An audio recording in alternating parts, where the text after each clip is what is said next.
fadlan waxaa kaa codsanaa inaad muuqaalka ila daawato.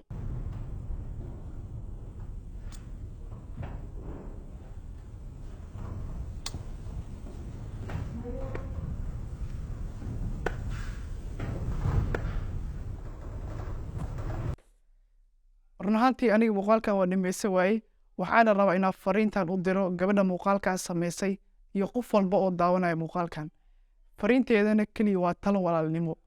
gabadha muuqaalkaas samaysay iyo saaxiibada daawanaya waxaa rabaa inaan ogeysiiyo marka ugu horeyso qofka biraha ilkaha xirto, biraha ilkaha shaqada ay qabtaan ayaa ah inay iliga positionkiisa ama meesha saxda ay ku soo celiyaan. qaabkii ugu soo celinayaan ayaa ah waxay isticmaalayaan awood ama force wax loo yaqaano. marka awooddaas ayaa keenayso in qofka markuu ilkaha iska furaayo ilkaha ay dhaqdhaqaaqaan, ama si fududba qofka markuu biraha ilkaha iska furaayo waxaa fudud in iligaas uu dhaqdhaqaaqo oo gacanta ayaa lagu soo saari karaa xitaa. marka ka waran haddii aad midi ama wax adag u isticmaashid si aad birtaas iskaga furtid, waxaa laga yaabaa inaad sahashatid balse ay kugu keento dhibaatooyin badan. run ahaantii dhibaatada ka imaan kartana waxaa ka mid ah ilka la-aan ama iligaaga inuu soo dhaco oo soo raaca birta.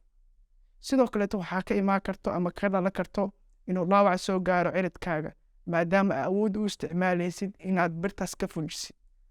sidoo kaleeto waxay keeni kartaa inuu dhaawac soo gaaro lafta ilkaha hayso maadaama awood badan aad u isticmaashay. marka waxaa jiro qalab gaar ah oo loogu talagalay in birtaas loogu fujiyo ilkaha. qalabkaas waxaa loo yaqaanaa bracket removal. qalabkan bracket removalka sida shaashada sawirkeeda ka aragtid waxaa loogu talagalay in birta ilkaha lagu fujiyo ilkaha. waxaana ka heli kartaa dhakhtar walba oo ilkaha ama dentist walba.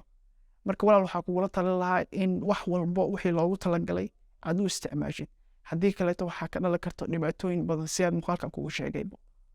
fadlan waxaa kugula talin lahaa inaad ka fikirtid caafimaadka ilkahaaga iyo quruxdaadaba, maadaama ay yihiin ilkaha meelaha ugu muhiimsan ee ka qayb qaato quruxda qofka. anigoo runtii kaaga mahadcelinaya daawashadaada muuqaalkan. waxaa fariintan kaaga timid Dr. CK oo ah dhakhtar dentist ah ama dhakhtar ilkood. waa mahadsantahay.